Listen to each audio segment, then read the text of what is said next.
The night I opened my husband's safe, my hands were shaking so hard I could barely turn the dial.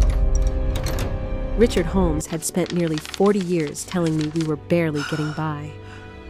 Meanwhile, inside that hidden safe were stacks of cash investment accounts and secrets with another woman's name attached to them. I didn't scream. I didn't take a single dollar. Instead, I slid a sealed envelope into the safe divorce papers with his name already signed at the bottom where the lawyer told me to mark. Then I locked the safe again and waited for my husband to discover the truth the same way I had. Alone, terrified, and far too late. Before I tell you what happened next, I want to ask you something. Have you ever discovered that the person you trusted most was hiding an entire life from you? If you have, tell me in the comments. I read every single one because stories like ours deserve to be heard. And if you're watching tonight, let me know where you're watching from and what time it is there. Don't forget to like and subscribe if you enjoy emotional stories about family betrayal and finding your strength again. If you had asked anyone in our neighborhood what they thought about Richard Holmes, they would have smiled before you even finished the question. Richard. Oh, he's one of the good ones. That's what people always said. And for most of my life, I said it too. We lived in Columbus, Ohio, in a quiet brick house with white shutters and rose bushes. I planted myself almost 30 years ago. Richard worked in financial management for a manufacturing company downtown. He wore pressed button-down shirts, balanced every checkbook to the penny, and never forgot birthdays. At church, people shook his hand like he was some kind of saint. At family dinners, our son Daniel quoted his advice like scripture. Even our daughter Megan used to say, "Dad always knows what to do." I used to believe that too. Back then, I thought being a good husband meant stability, predictability, paying bills on time, keeping the lights on. And Richard did all of that. What I didn't realize was that stability can sometimes become a cage so slowly you don't notice the bars until decades later. When our children were little, I worked part-time at a dental office. I loved that job. I loved talking to people, dressing nicely, feeling independent. But when Daniel started school, Richard sat me down at the kitchen table one night and folded his hands together like he was presenting some thoughtful business proposal. "It makes more sense financially if you stay home," he said. I remember laughing softly. Financially, Richard, daycare isn't that expensive. "It's not just daycare," he replied calmly. "Gas, clothes, eating out, stress. We'll save more if one of us focuses on the home. One of us. Not him, of course. Me." At the time, it sounded reasonable, responsible even. That was Richard's gift. He could wrap control inside logic so neatly that you felt guilty questioning him. So I quit. And little by little, the life outside our home disappeared. At first, I didn't mind. I truly loved raising our children. I packed lunches, volunteered at school events, sat through soccer games in folding chairs with blankets wrapped around my knees in the cold Ohio wind. But over the years, something shifted. Richard handled all the finances, every account, every investment, every tax form. If I asked questions, he answered quickly and confidently enough to make me feel foolish for asking. "We're okay, Carly, but we need to be careful." That sentence became the soundtrack of my marriage. We need to be careful, so I learned to stop wanting things. I bought sweaters from clearance racks. I colored my own hair in the bathroom to save money. I cut coupons while Richard praised me for being smart with finances. Looking back now, I realize something painful. He liked me small. Not physically, financially, emotionally, socially. Small women are easier to control. The strange thing is, I don't think Richard ever raised his voice enough for people to call him cruel. That's what made it so confusing for so many years. He wasn't a monster. He was patient, measured, careful, and somehow that made the manipulation harder to recognize. Every time I mentioned taking a vacation, He sighed. Maybe next year. Every time I talked about remodeling the kitchen, he frowned. Not smart right now. When our roof started leaking, Richard patched it himself instead of hiring help. We can't waste money unnecessarily, he said, and I believed him. Because why wouldn't I? He was the finance expert. I was just the wife who hadn't worked in decades. One afternoon about 5 years ago, I remember standing in a department store holding a beautiful navy blue dress. It wasn't extravagant, just elegant. Something that made me feel alive again. I looked at the price tag. $120. Before I could even decide, Richard glanced at it and chuckled softly. Carly, for that price, you'll wear it twice. I put it back immediately. I still remember the embarrassment burning my cheeks while younger women walked past me carrying shopping bags without hesitation. At the time, I told myself Richard was practical. Now, I understand something else. A man who constantly reminds you what you can't afford eventually trains you not to ask. The older I got, the more invisible I became inside my own marriage. And yet outwardly, everything looked perfect. Sunday dinners, holiday photos, anniversary dinners at the same steakhouse every April. Richard holding my hand in public. Richard calling me hon. Richard opening car doors. That's the thing about emotional control. It rarely looks ugly from the outside. The first real crack appeared about 2 years ago. I woke up around midnight and noticed Richard wasn't beside me. I walked downstairs expecting to find him asleep in front of the television. Instead, I saw light under the door of his office. Now Richard had always been protective of that room. Not aggressive about it, just territorial. He kept tax records, work files, investment paperwork in there. I respected his privacy. Married people are still entitled to personal space. At least, that's what I told myself. But that night, something felt strange. I walked quietly toward the door and heard drawers opening, paper shuffling, then silence. Before I could knock, the light switched off instantly. A few seconds later, Richard opened the door so suddenly it startled me. His face looked tense for half a second before the familiar smile returned. "Everything okay?" he asked. I nodded slowly. "I could ask you the same thing. Just organizing paperwork." At midnight, he laughed softly. "You know me. Can't sleep unless numbers make sense." I forced a smile. But as he walked past me toward the stairs, I noticed something I had never noticed before. He locked the office door behind him. Actually locked it. I stood there staring at the brass handle long after he disappeared upstairs.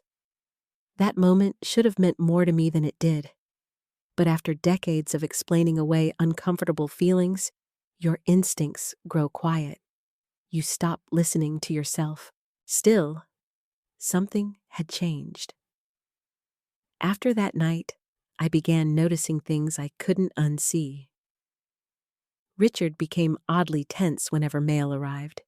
He started shredding papers immediately. Sometimes he stepped outside to answer phone calls. And whenever I entered his office unexpectedly, he minimized whatever was on his computer screen so fast it almost looked rehearsed. One afternoon, while dusting the hallway bookshelf, I overheard him talking to someone on the phone in a low voice. "I already transferred it," he whispered sharply. A pause. "No, she doesn't know anything." My stomach tightened instantly. Not Carly. I stepped back before he could see me listening. That night at dinner, Richard talked casually about church renovations, while buttering his bread like nothing had happened. And for the first time in nearly 40 years of marriage, I looked across the table at my husband and realized I no longer knew the man sitting in front of me. A few weeks after I overheard Richard whispering on the phone, Megan showed up at our front door with swollen eyes and a cardboard box full of her son's clothes.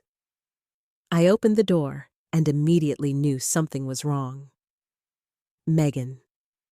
She tried to smile, but her lips trembled. Can Liam stay here tonight? Behind her stood my 8-year-old grandson, clutching a backpack almost as big as he was. My heart dropped. What happened? Megan looked exhausted in a way only heartbreak and fear can exhaust a person. Her blonde hair was tied into a messy knot, and there were dark circles under her eyes I had never seen before. Tyler emptied the joint account, she whispered. He hired a lawyer yesterday. I pulled her into my arms before she could finish speaking. Oh, sweetheart. That night, after Liam fell asleep in the guest room, Megan sat at our kitchen table, crying into a mug of untouched tea, while Richard listened with folded arms. I just need a little help, she said quietly, until I can figure things out. Richard leaned back slowly. How much are we talking? Megan hesitated. 5,000 maybe, just for the attorney retainer and rent. I already knew what I wanted to say. Of course we would help her. She was our daughter. But before I could speak, Richard sighed heavily. Megan, I'm sorry, but we really can't afford to hand out money like that right now. I stared at him. Hand out money. Megan blinked rapidly, clearly trying not to cry again. Dad, I'm not asking for a vacation. I'm trying to protect my son. Richard rubbed his forehead like she was creating stress for him personally. And I understand that. But sometimes people need to face the consequences of their choices. The room went completely silent. Even Liam's cartoon playing faintly upstairs couldn't soften the cruelty of those words. Megan looked down at the table immediately. I could practically see the humiliation washing over her. Consequences, I asked carefully. Richard turned toward me calmly. She ignored warning signs with Tyler for years. I felt anger rise inside my chest so suddenly it shocked me. She's scared Richard, and throwing money at problems won't fix them. Megan stood up so fast her chair scraped against the floor. You know what? She whispered shakily. Forget I asked. Megan, I started. No, it's fine, but it wasn't fine, not even close. I followed her into the hallway while she grabbed Liam's jacket. Sweetheart, listen to me. She avoided my eyes. I shouldn't have come here. Yes, you should have. I'm 34 years old, and I had to beg my own father for help. Her voice cracked on the last word. That sound stayed with me for weeks afterward. I slipped her the small emergency savings I kept hidden in an old coffee tin in the laundry room. $900. Money I'd secretly saved from grocery budgets and birthday checks over the years. It wasn't enough. Not even close. But Megan cried like I'd handed her a fortune. Meanwhile, Richard stood in the kitchen pretending to read the newspaper, while our daughter walked out the door feeling abandoned. That was the first night I truly struggled to sleep beside my husband. I lay awake staring at the ceiling fan while memories kept replaying in my mind. Not just that conversation, all the conversations before it. All the times Richard had said no. No to helping Megan with college loans. No to repairing the upstairs bathroom properly. No to replacing our aging car until it practically died in traffic. No to vacations. No to retirement trips. No to unnecessary spending. Always no. Always caution. Always sacrifice. And somehow the sacrifices were almost always mine. The next morning, I found Richard drinking coffee at the kitchen island, like nothing had happened. You were hard on her, I said quietly. He didn't even look up from his tablet. She needed honesty. She needed support. She's emotional right now. I stared at him in disbelief. She's getting divorced. And whose fault is that? Something inside me snapped slightly at those words. Not loudly, not dramatically, just enough to create a crack. She's your daughter, I whispered. Richard finally looked at me then. And I love her enough not to enable irresponsible behavior. That sentence bothered me all day. Enable. Irresponsible. Richard always had a way of turning compassion into weakness. By the afternoon, I found myself replaying another memory from years earlier. I had needed dental work after cracking a molar. The insurance only covered part of it. Richard complained about the cost for weeks. "We need to prioritize," he'd said. Meanwhile, that same year, he somehow bought himself a brand new fishing boat. At the time, he justified it by saying he got an unbelievable deal. I used to accept explanations that no longer made sense to me now. The strange thing about awakening to manipulation is that your entire past starts rearranging itself. Moments you once dismissed suddenly glow red with warning signs. That evening, Richard left to meet friends from church for dinner. I stayed home folding laundry, while old thoughts circled endlessly in my mind. When I bent down to grab one of Richard's shirts from the basket, something slipped from the pocket onto the floor. A folded deposit slip. I almost ignored it. Almost. But the bank logo caught my attention immediately. I frowned. It wasn't our bank. I picked it up slowly. The deposit amount made my stomach tighten. $8,400. I checked the account number. Nothing familiar. Then I saw the date. 3 days earlier. My pulse began hammering. Richard had deposited over $8,000 into an account I knew nothing about while telling our daughter we couldn't spare money for legal help.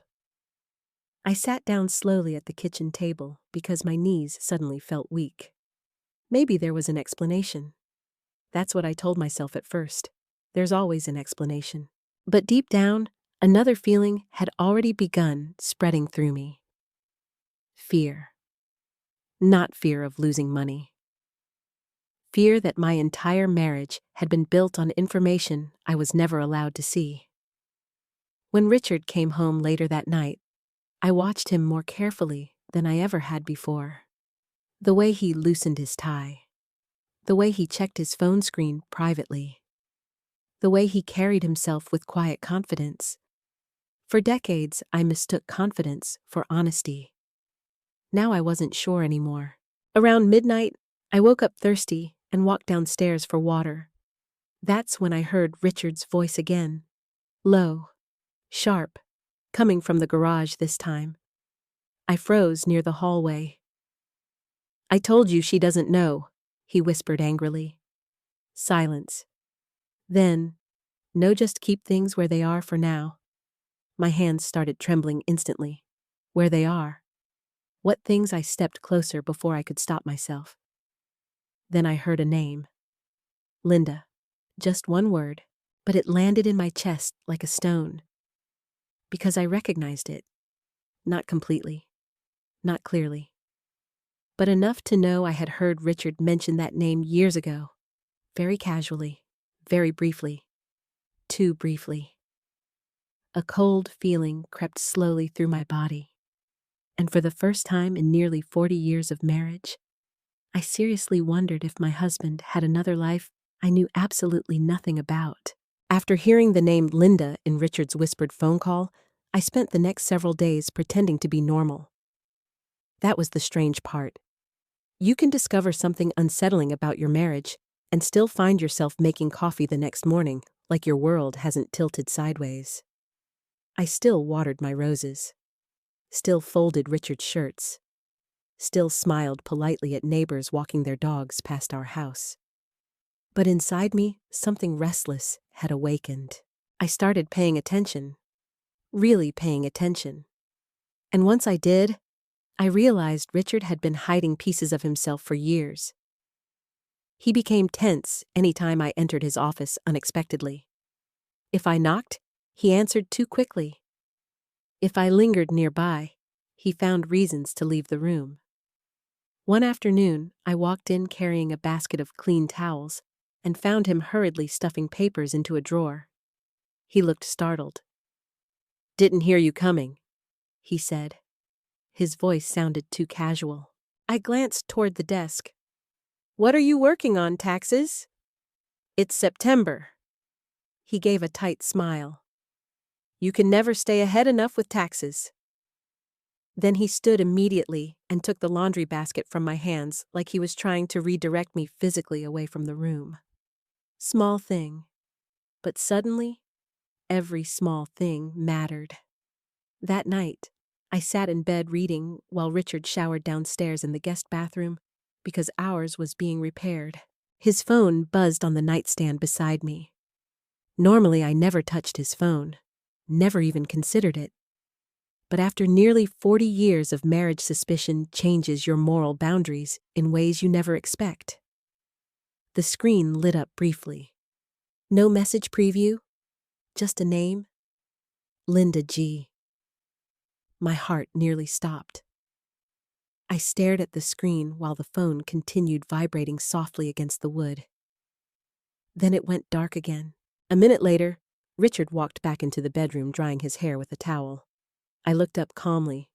Your phone buzzed. He froze for the smallest fraction of a second, then smiled. Probably spam. Spam doesn't usually have first and last initials. But I said nothing. That was becoming my new survival strategy. Silence, observation, waiting.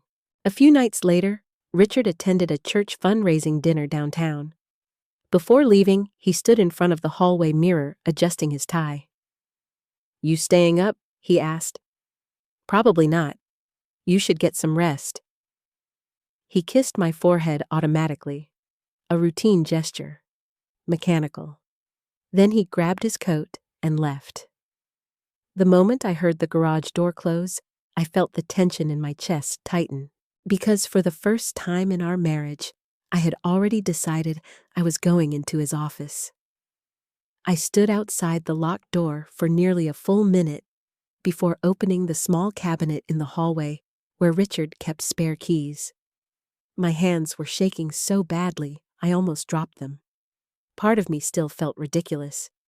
Maybe there was a harmless explanation for everything. Maybe Linda was a financial client. Maybe the hidden account belonged to work. Maybe I was turning into one of those paranoid wives from television dramas. But another part of me already knew something was wrong. I unlocked the office door slowly. The room smelled like leather paper and Richard's cologne. Everything looked painfully organized. Bookshelves lined perfectly. Pens arranged neatly beside his computer. Filing cabinets labeled in precise handwriting. Richard loved control. Now I could see it everywhere. I walked carefully toward the desk and opened drawers one at a time. Tax records, insurance forms, retirement statements. Nothing shocking. Nothing unusual. And then I noticed the large filing cabinet against the wall. I had seen it thousands of times over the years. But now, something about it felt off. Maybe because it sat slightly farther from the wall than before. Maybe because Richard had become obsessed with locking this room recently. I crouched beside it slowly. That's when I saw it. A small steel safe hidden behind the cabinet. For a moment, I couldn't breathe. My stomach twisted so sharply, I had to grip the edge of the desk to steady myself. Richard had a safe. A hidden safe. And somehow, after nearly 4 decades of marriage, I never knew it existed.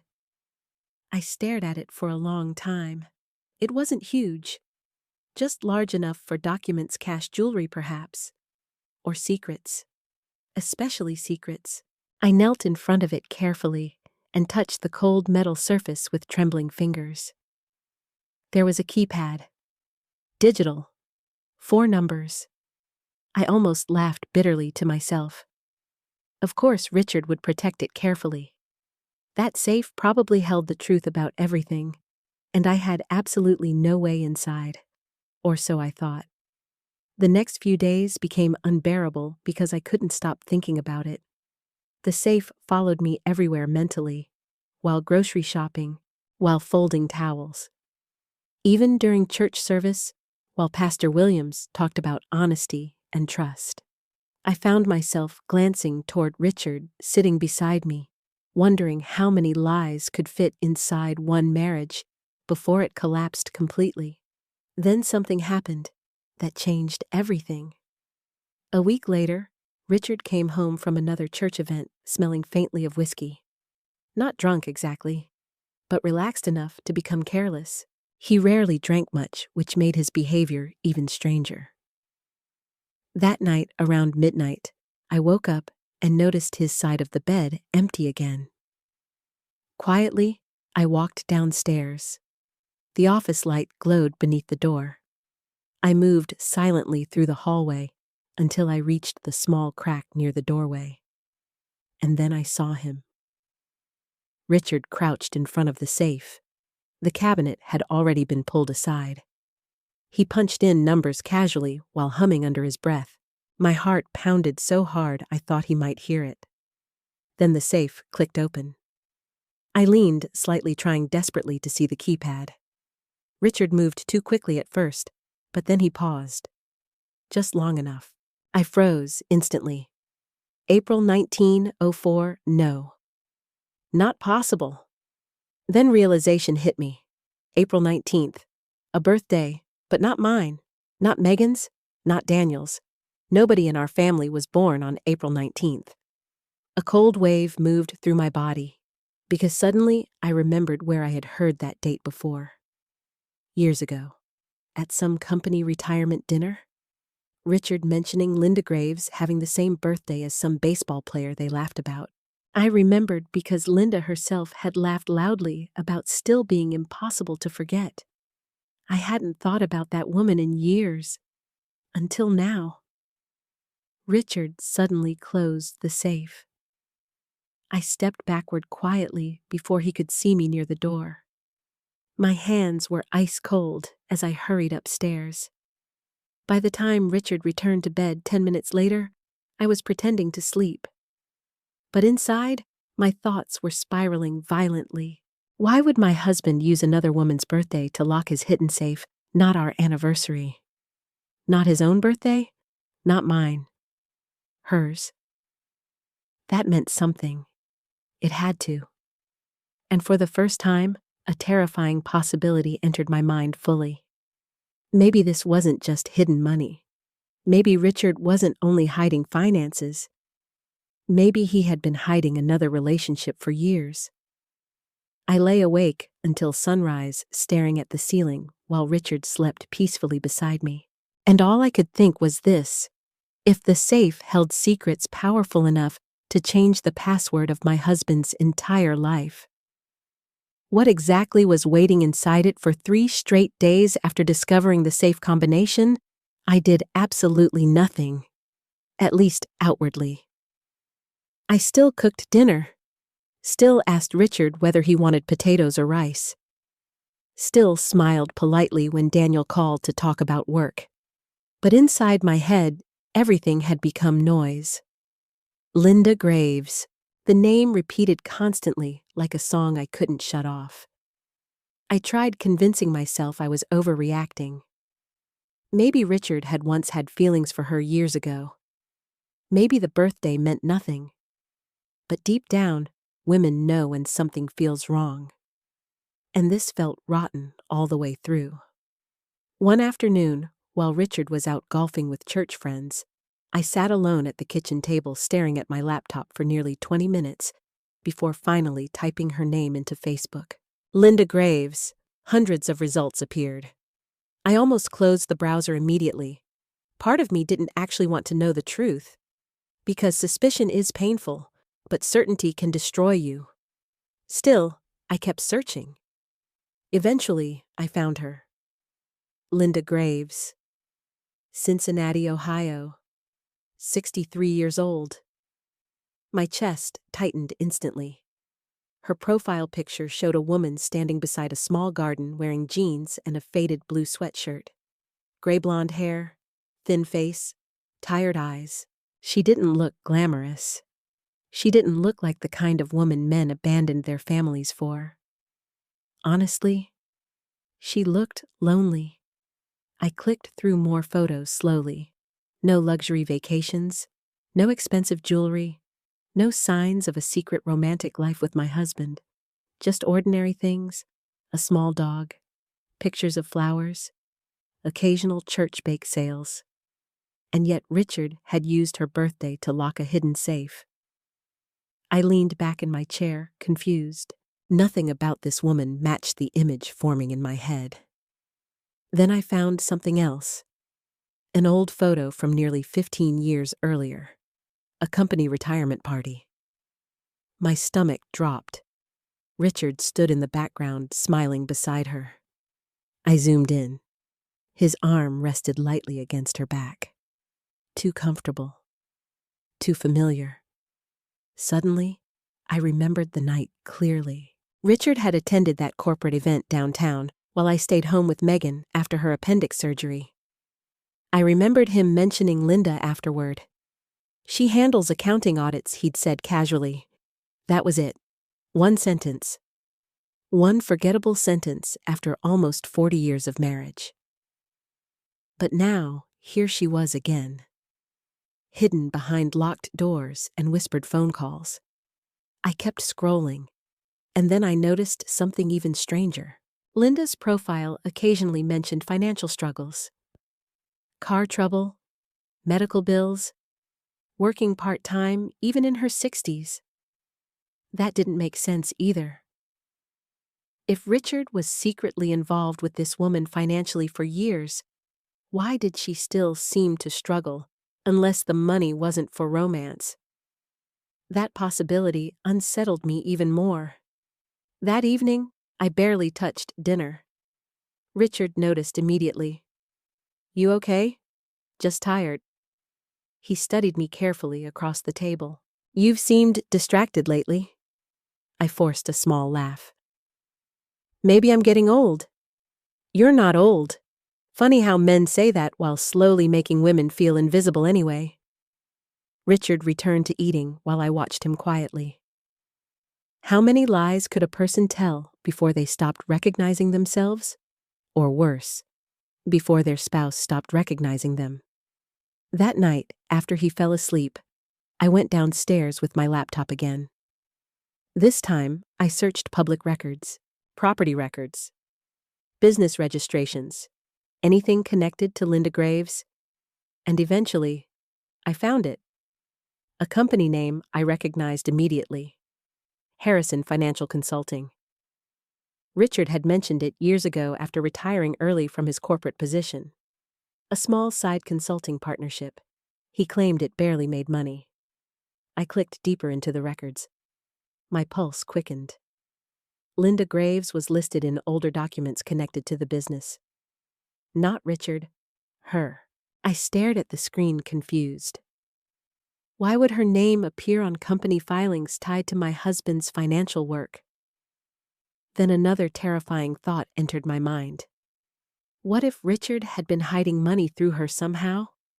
The idea sounded insane.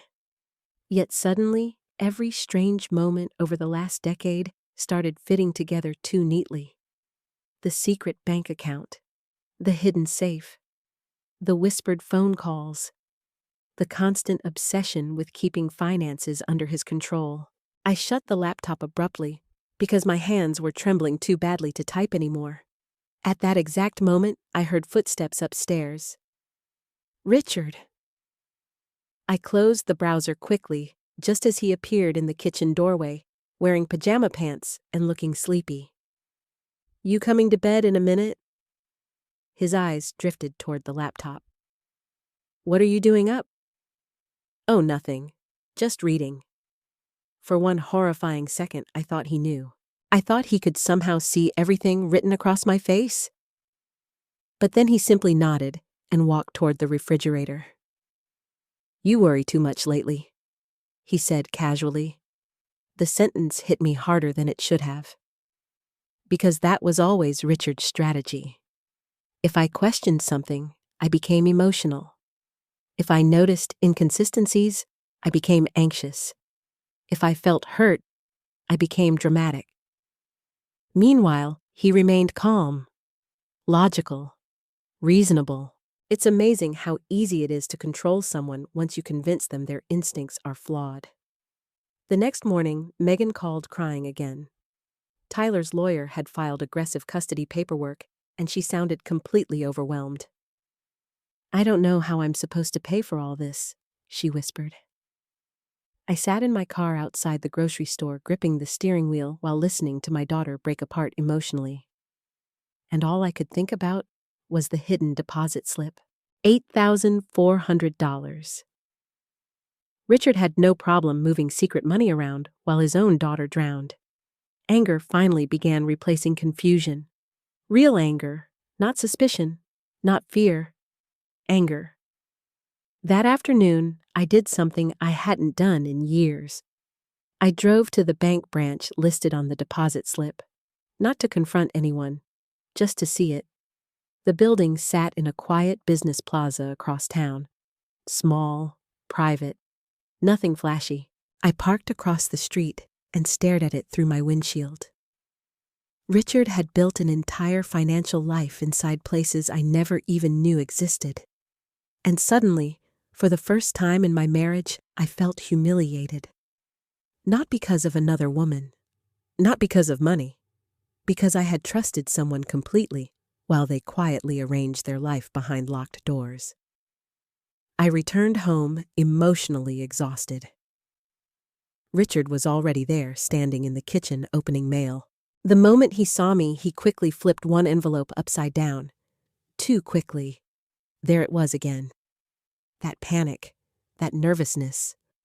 I walked toward the counter slowly. "Anything important?" "No." He answered immediately. Too immediately.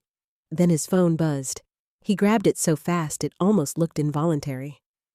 I caught the screen before he turned away. Linda G. Again.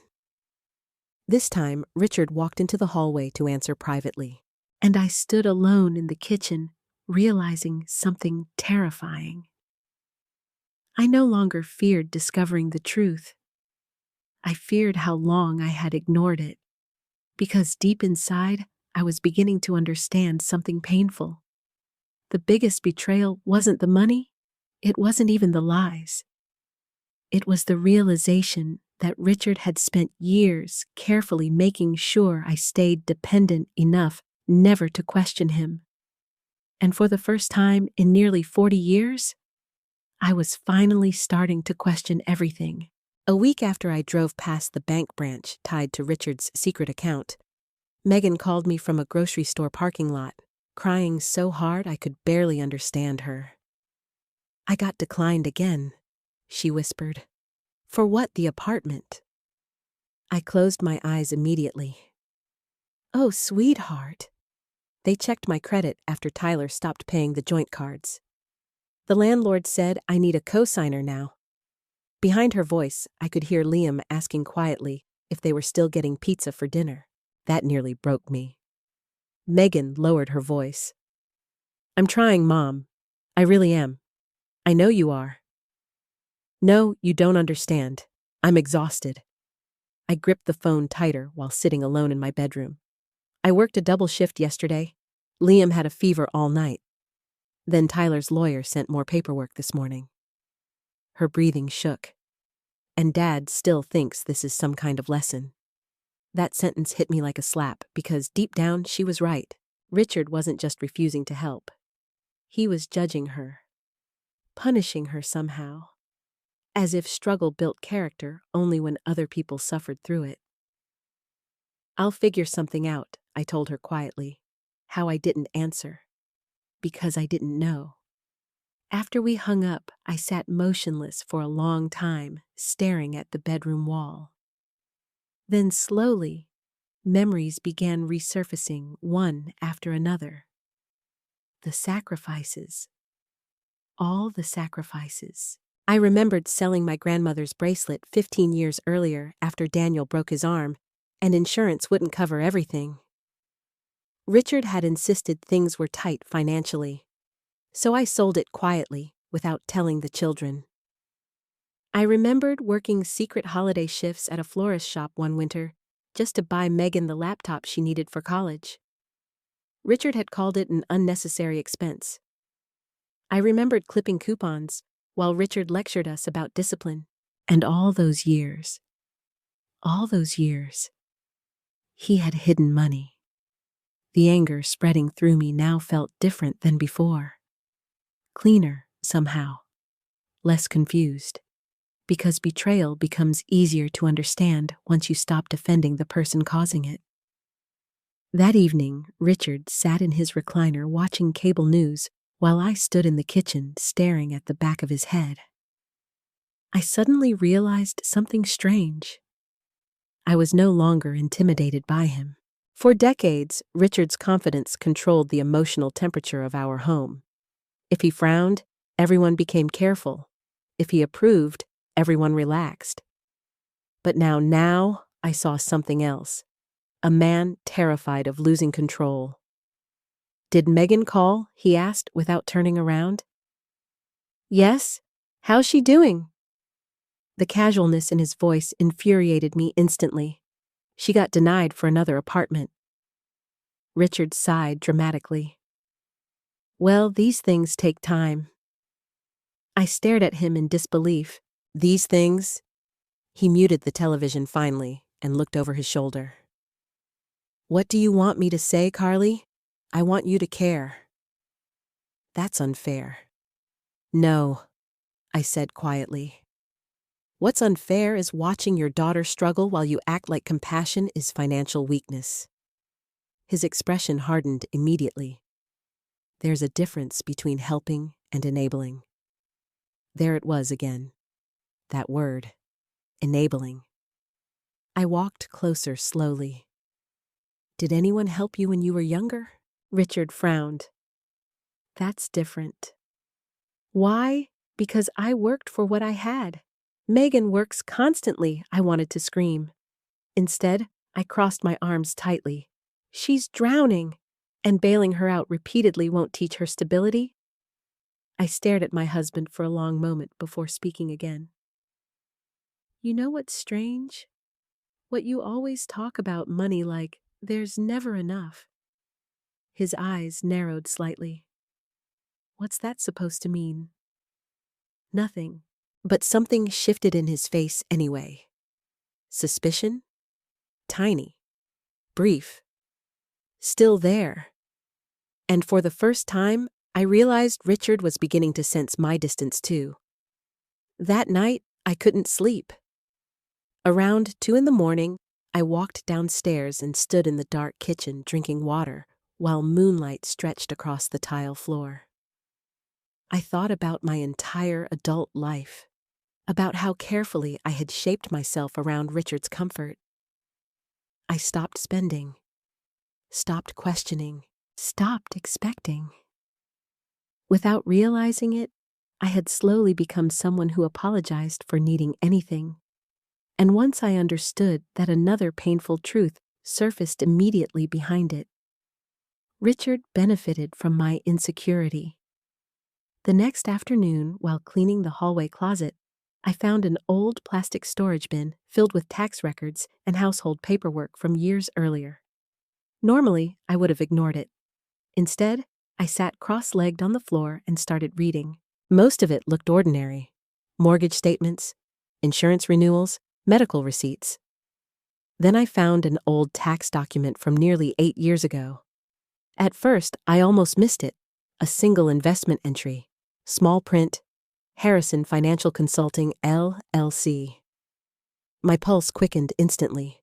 I flipped through more papers quickly. Another reference appeared 2 years later. Then another. The investment amounts weren't tiny either. Thousands. Maybe more. And yet Richard had always described that consulting business as barely active.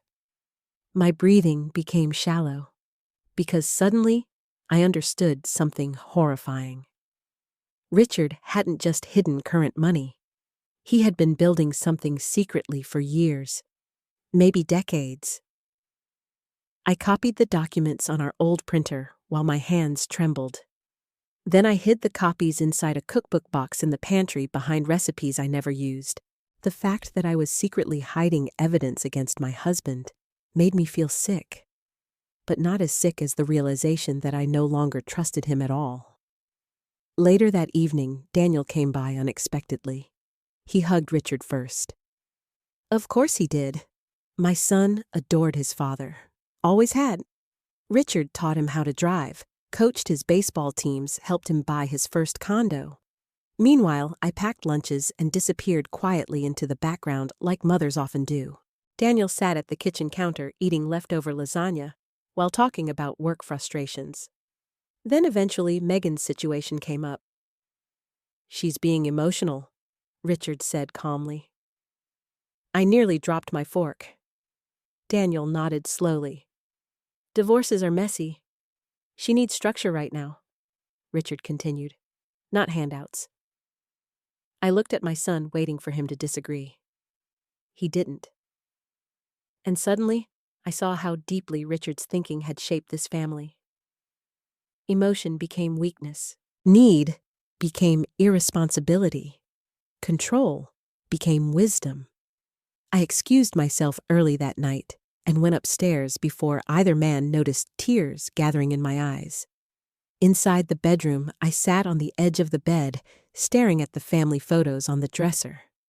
38 years of memories smiled back at me. Vacations, Christmas mornings, birthdays, anniversaries. And for the first time, I asked myself a question I had been too afraid to consider before. Had Richard ever truly seen me as an equal partner? Or had I simply been the dependable woman who made his life easier while he quietly protected himself behind locked doors? A few minutes later, I heard Richard come upstairs. He stepped into the bedroom, loosening his tie. You went quiet tonight. I'm tired. He studied me carefully. You've seemed different lately. I looked directly at him. Maybe more directly than I had in years. Maybe I'm finally paying attention. For a brief second, something flickered across his face. Fear. Tiny, but real. And in that moment, I knew with absolute certainty that whatever Richard Holmes was hiding, it was big enough to make even him afraid of losing control. The night I finally opened Richard's safe, it was raining so hard outside that the windows trembled softly with every burst of wind. Richard had left an hour earlier for a late church finance committee meeting downtown. He kissed my cheek before leaving and asked if I wanted him to bring home takeout afterward. I almost laughed at the normalcy of it. There I stood staring at the man who had quietly lied to me for years while he worried about whether I wanted chicken parmesan or soup. I'm fine, I told him. Don't stay up too late. Then he walked out the front door, carrying his umbrella like any ordinary husband on any ordinary night. The moment his car disappeared down the street, the silence inside the house changed. Everything felt heavier. Final, somehow. I stood in the kitchen, gripping the counter, while my heart pounded violently against my ribs. Part of me still wanted to stop. Because once you uncover the truth, you can never go back to not knowing it. But another part of me, the exhausted, humiliated, angry part, needed answers more than it needed comfort. I walked slowly toward Richard's office. Every step felt unreal. The hallway lights cast soft yellow shadows across the walls, while rain tapped steadily against the windows. I unlocked the office door carefully. Then I pushed the filing cabinet aside. There it was. The safe. Cold steel hidden behind decades of marriage. My hands trembled as I knelt in front of it. The keypad beeped softly beneath my fingers. For one terrible second, nothing happened. Then click. The sound echoed through the room like a gunshot. I froze completely. Even though I knew Richard wasn't home, guilt still rushed through me automatically. That's what happens when you spend years walking carefully around someone else's rules. Slowly, I pulled the safe door open and immediately understood that my marriage was over. Stacks of cash sat inside, bundled neatly with bank straps. Not a few $1,000s. not emergency savings. A fortune. My stomach twisted violently. I reached for one stack with shaking fingers. $50 bills. Hundreds underneath. There had to be tens of thousands sitting right there in front of me. Maybe more. All those years, Richard told me we had to be careful. All those years, Megan struggled. All those years, I denied myself basic things because my husband claimed money was tight, and he had cash hidden in a safe. I felt physically sick. But the money wasn't even the worst part. Beneath the cash sat folders, documents, account statements, property records, investment portfolios. I opened the first folder carefully. The numbers blurred for a second because my eyes suddenly filled with tears. Investment account balances, retirement funds, private transfers. Amounts so large I had to reread them repeatedly. Richard hadn't just hidden savings. He had built an entirely separate financial world, and I had never been invited into it. My breathing became shallow. I kept flipping pages. Some accounts were only under Richard's name. Others, my heart stopped. Others listed Linda Graves beside him. Joint ownership, joint financial authority. I stared at the papers in disbelief. No. This couldn't be happening. I sat back against the wall, trying to breathe through the dizziness overtaking me. For one horrifying moment, I thought I might actually faint, because seeing proof changes something inside you. Suspicion leaves room for denial. Paperwork doesn't. I forced myself to continue reading. One document showed property ownership connected to a small rental condo in Cincinnati. Another showed wire transfers dating back almost 11 years. 11 years. I covered my mouth instantly. Richard had been moving money secretly for over a decade. Maybe longer. And somehow through all those years, I never noticed. A memory suddenly slammed into me. Megan crying over student loans at our kitchen table. Richard saying they couldn't touch retirement funds. Meanwhile, he had hidden investment accounts worth hundreds of thousands of dollars. I felt rage so sharp it scared me. Not loud rage, not screaming rage. The kind that turns cold, dangerously cold. I kept searching through the folders mechanically. Then I found something else. Insurance paperwork. Life insurance. Beneficiaries. My chest tightened painfully. Linda Graves. Not me. Her. I stopped breathing entirely for a second. My husband had named another woman beneficiary on a major financial policy while sleeping beside me every night. I thought I was prepared for betrayal by then. I wasn't. Tears spilled down my face before I could stop them. Not because of the money, because suddenly every loving memory felt contaminated. Every anniversary dinner. Every I love you. Every time Richard kissed my forehead before church. How many moments had been real, had any of them? The office felt suffocating suddenly. I stood up too fast and nearly knocked over one of Richard's desk chairs. My legs shook violently beneath me. I walked to the window trying to calm myself while rain streaked across the dark glass outside. 38 years. 38 years of loyalty, sacrifice, trust. And all this time, Richard had quietly prepared himself for a future where I apparently didn't matter enough to include. The realization hollowed me out, but then another feeling slowly emerged beneath the grief. Clarity.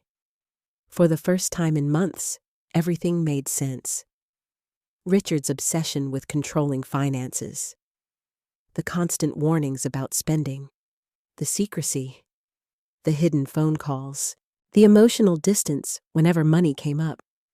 He wasn't protecting our future. He was protecting his own. I wiped my face slowly and forced myself to think carefully. Crying wouldn't help me now. I needed evidence. I grabbed my phone and began photographing everything. Every account number. Every document, every transfer. every signature connected to Linda. My hands steadied slightly as I worked, not because I felt calmer, because survival sometimes creates focus. Then I found a sealed envelope tucked beneath the folders. I hesitated before opening it. Inside was a handwritten note. Not romantic, not emotional, practical, cold. It appeared to be instructions, transfer schedules, account details, contingency planning. And one sentence near the bottom made my blood run cold. In case Carly becomes suspicious, delay any major movement until after retirement finalization. I read it 3 times, then a 4th. My husband had literally written plans for what to do if I discovered the truth. I sank slowly into Richard's office chair, staring at those words, while something inside me finally broke completely. Not my heart, my illusion. The man I thought I married no longer existed. Maybe he never had. I don't know how long I sat there before finally hearing thunder crack outside. The sound jolted me back to reality. Richard could come home at any moment. Quickly, I returned every document exactly where I found it. Every folder, every stack of cash, every paper aligned precisely. Then, I closed the safe. The click sounded different this time. Not mysterious anymore. Final. I pushed the filing cabinet back carefully and stood in the middle of the office, staring around the room.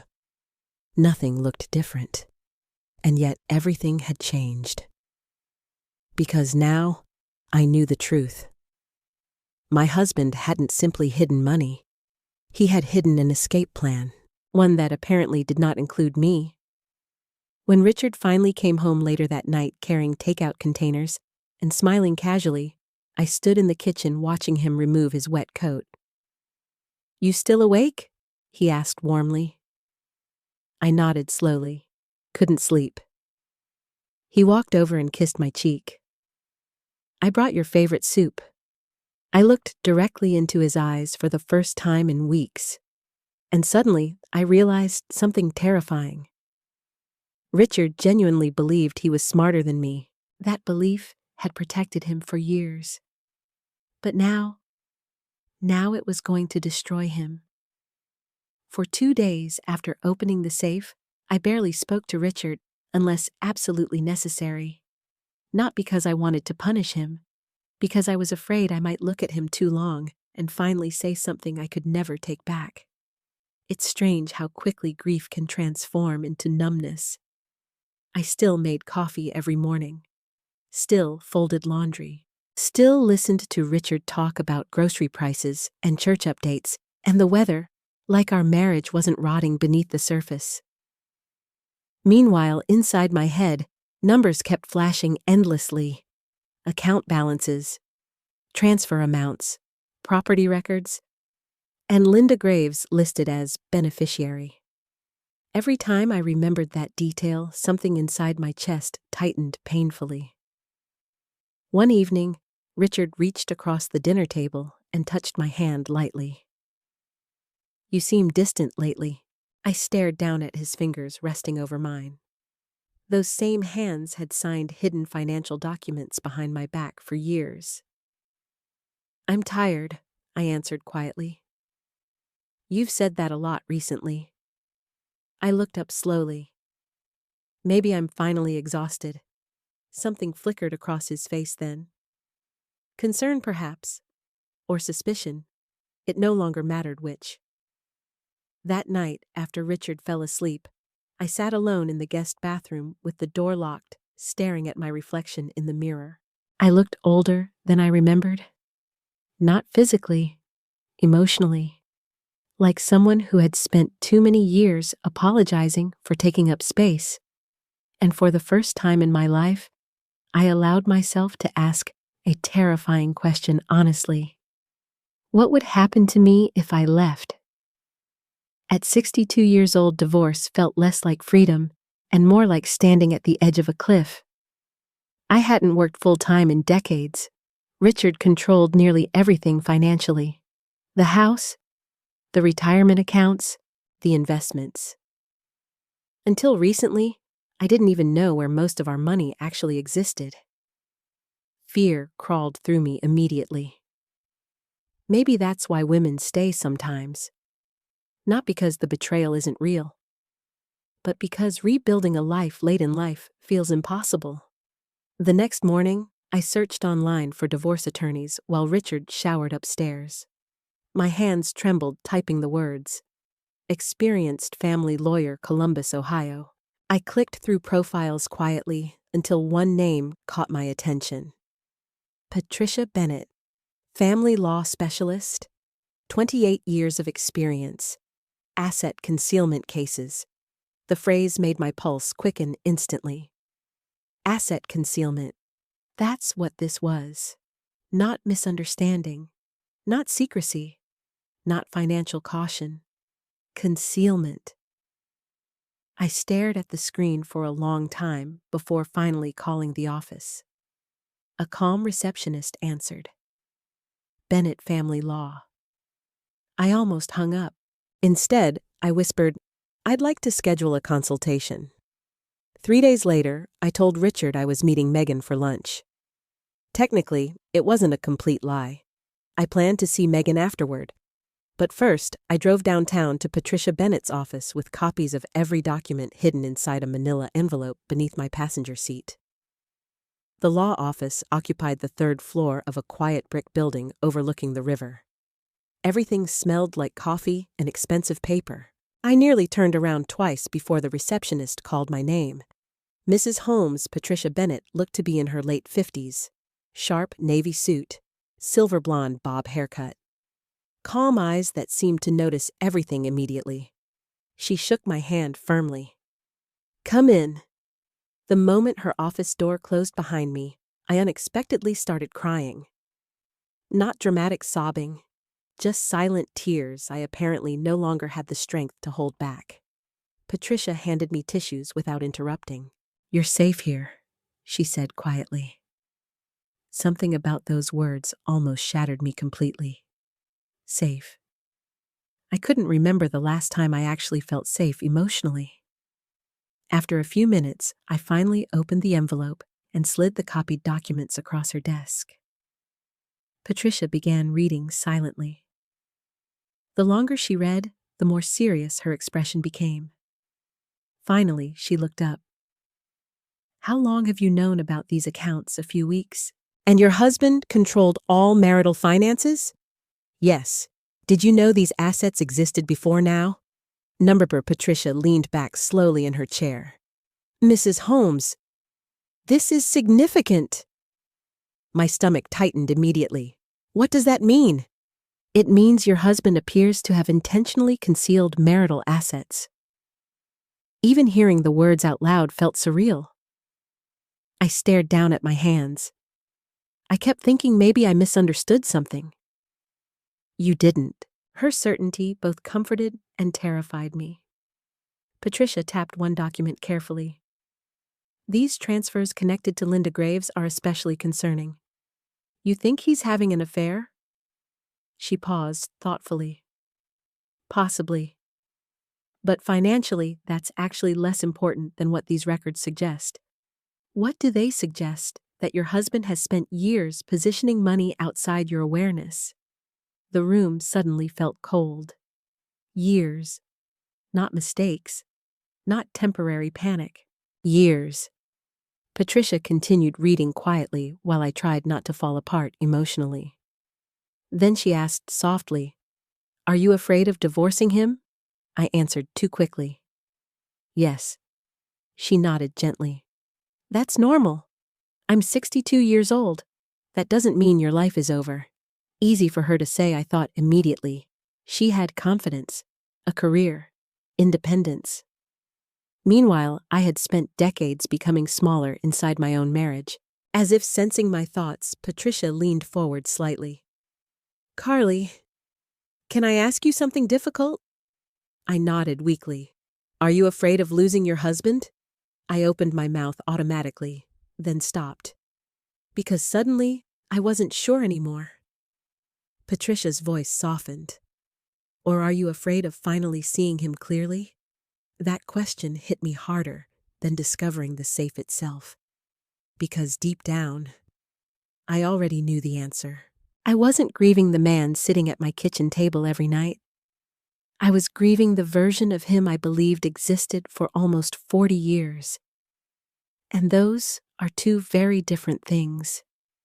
Fresh tears filled my eyes instantly. Patricia let the silence sit for a moment before speaking again. You need to protect yourself carefully from this point forward. What do I do? First, continue gathering copies quietly. I nodded. Second, do not confront him yet. That surprised me. Why? Because once someone realizes you know about hidden assets, they often move money quickly. A chill moved through me immediately. Of course Richard would. Patricia continued calmly. You need documentation before emotion. Documentation before emotion. The sentence felt strangely powerful. For decades, Richard treated my emotions like weaknesses. Now another person was telling me clarity mattered more. Patricia handed the folder back carefully. I also strongly recommend opening a private bank account immediately in your own name. The idea felt almost rebellious. My own account, at 62 years old, it should have felt ordinary. Instead, it felt revolutionary. Before I left, Patricia studied me quietly one final time. You've spent a long time underestimating yourself, haven't you? I swallowed hard. I think my husband spent a long time encouraging that. Patricia nodded slowly. That happens more often than you'd imagine. When I finally walked back to my car afterward, the autumn air felt sharper somehow.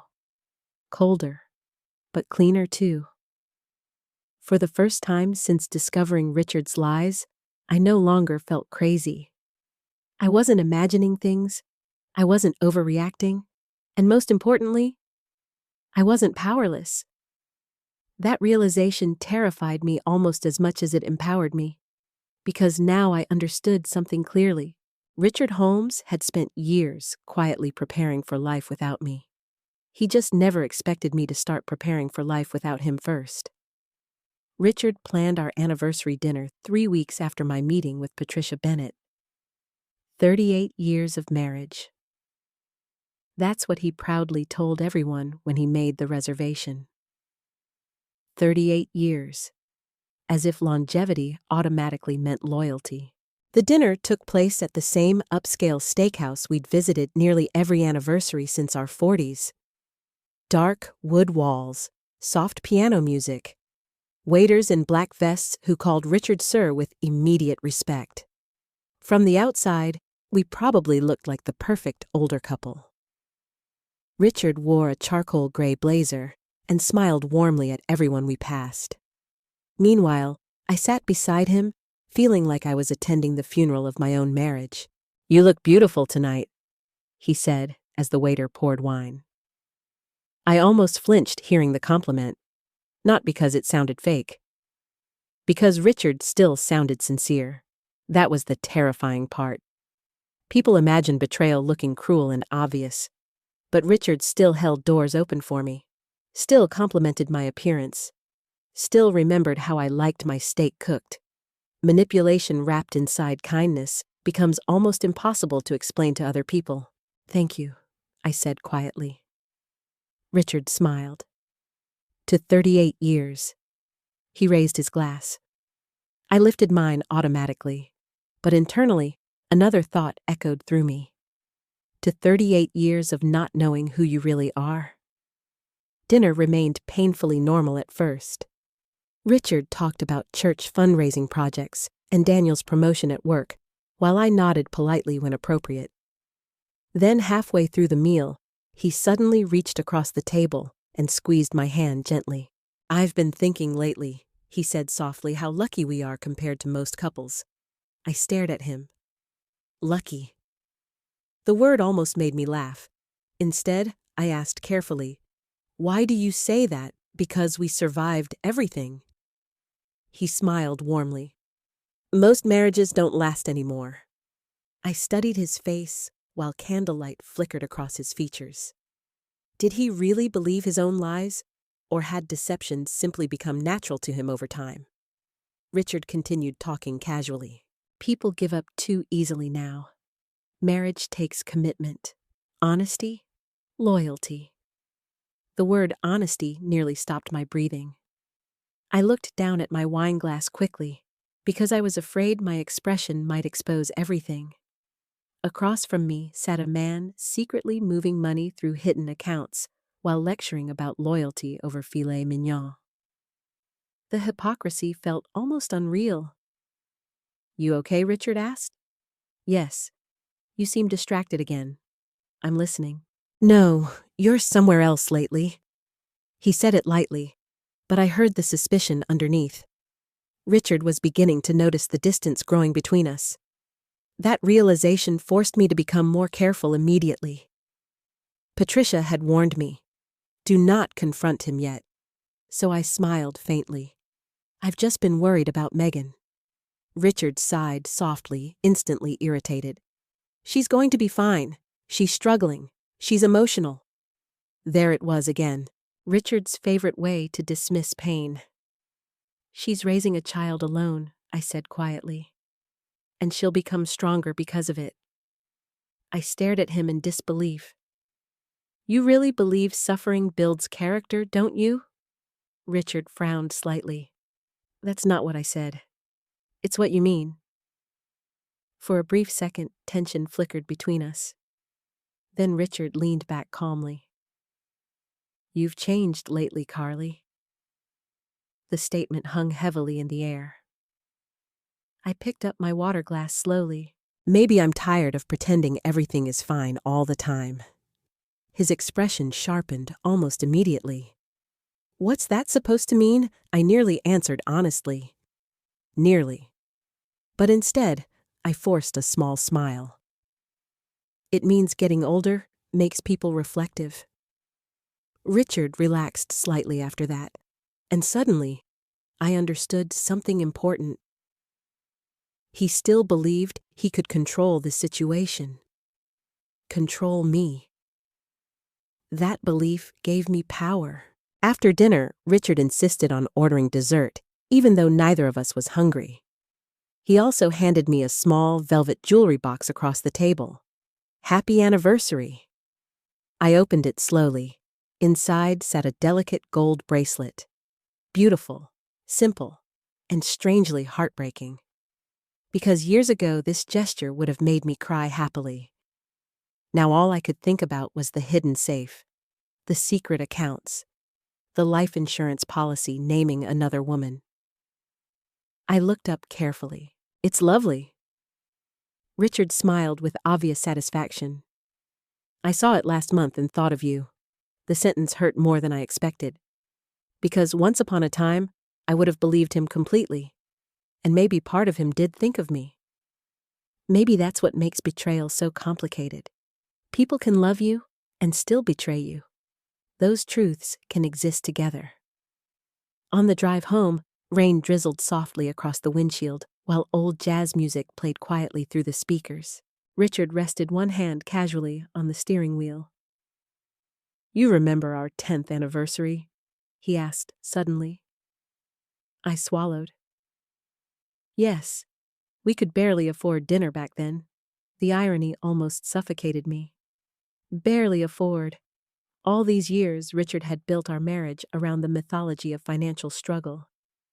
And I had carried that burden beside him faithfully. We made it work, he continued proudly. I turned toward the dark window so he wouldn't see the anger rising in my face. No, Richard. I made it work. I sacrificed. I adjusted. I lived smaller and smaller while you quietly prepared yourself for escape. By the time we reached home, I felt emotionally exhausted. Richard loosened his tie while walking toward the kitchen. I'm going to check something in the office real quick. My pulse jumped immediately. Of course he was. Probably checking the safe. Probably checking the accounts. I stayed calm. Okay. I stood silently in the hallway after he disappeared into the office. A few seconds later, I heard the filing cabinet scrape softly across the floor. Then, silence. I held my breath. When Richard finally emerged several minutes later, his expression looked relaxed, satisfied. That meant he hadn't discovered anything missing. Good, very good. Later that night, after Richard fell asleep, I quietly got out of bed and walked downstairs carrying my phone. Patricia had advised me to continue documenting everything carefully. So, over the last 2 weeks, I had started building a private digital folder filled with photographs, account details, property records, and financial transfers. Now, I added something else. Photos of the anniversary bracelet. Because suddenly, the gift itself felt symbolic somehow. A modest bracelet purchased for the wife, sacrificing everything, while hundreds of thousands remained hidden elsewhere. I sat alone in the dark living room afterward, staring at the glowing screen of my phone. Then another thought entered my mind, unexpectedly. What if Richard was moving money already? Fear tightened in my chest instantly. Patricia had warned me about that possibility. I opened the copied account documents again and studied the dates carefully. And then I noticed something alarming. A recent transfer had occurred only 4 days earlier. Large, very large. I zoomed in slowly. The destination account included Linda Graves again. My breathing became shallow. Richard wasn't stopping. Even now. Even while taking me to anniversary dinners and buying me jewelry and talking about loyalty, he was still secretly moving money. The realization changed something inside me permanently. Because until that moment, part of me still hoped maybe Richard felt guilty. Maybe he regretted everything. Maybe there was still some broken piece of honesty buried somewhere inside him. But this was ongoing, deliberate, active betrayal. And sitting there alone in the dark house we built together, I finally understood something clearly. My husband wasn't preparing to save our marriage. He was preparing to survive without me. He just didn't realize yet that I had already started preparing to survive without him too. I drove to Cincinnati on a gray Thursday morning without telling anyone where I was going. Not Richard, not Megan, not even Patricia. Part of me knew it was reckless. Another part of me didn't care anymore, because after weeks of staring at paperwork and hidden accounts, I needed to see Linda Graves with my own eyes. I needed her to become a real person instead of a shadow haunting my marriage. The drive took nearly 2 hours. Rain clouds hung low across the highway, while old country music played softly through my speakers. My hands stayed tight around the steering wheel the entire time. I kept imagining different versions of her. A glamorous older woman living comfortably off my husband's money. A manipulative liar. A secret lover waiting quietly in another city. But deep down, something about the documents had already told me the story wasn't that simple.